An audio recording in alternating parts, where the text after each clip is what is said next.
Vaikui paaiškinti, kaip jisai turi elgtis, yra labai sudėtinga, nes vaikas elgsis vis tiek spontaniškai, nes reikia turėti omeny, kad jam tai yra nauja patirtis ir bet kokia nauja patirtis visuomet yra stresuojanti. Ir ypatingai tikėtis iš pirmoko, kad jis vykdys kažkokią programą, kurią nustatė tėvai namuose, tai yra mažai tikėtina.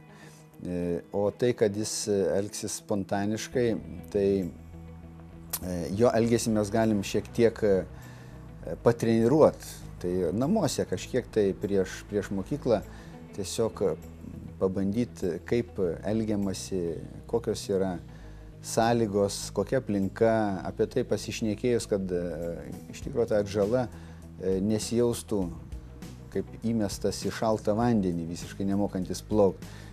Kad jis atėjęs į mokyklą, jį daugmaž turėtų vaizdinį, kaip visa tai vyksta ir kaip reikia elgtis.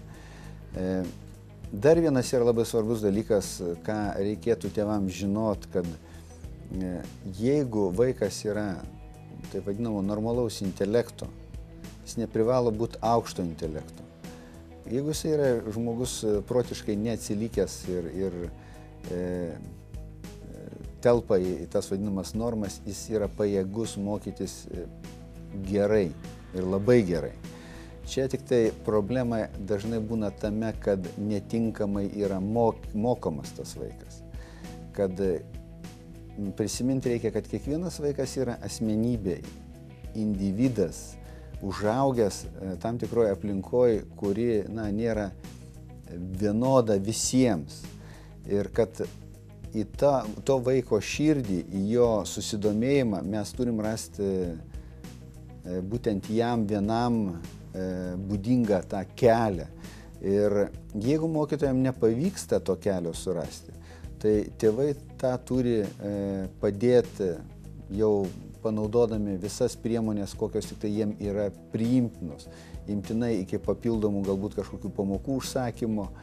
Ir yra labai svarbu, kad tas vaikas domėtųsi, kad jam būtų įdomu mokytis. Tai būdą, kaip sudominti, mes privalom tiesiog surasti. Nes kiekvienas mokinys, kiekviena mūsų atžala gali užaugti labai svarbus mūsų visuomeniai.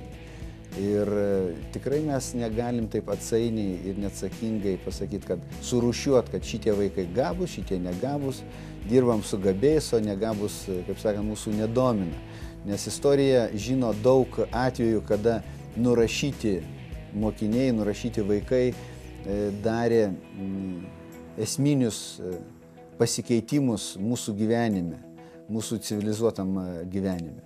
Tai iš tikrųjų, vėlgi netgi jeigu mokytojai vertina pakankamai nepalankiai mūsų atžalą, mes nenuleiskim rankų.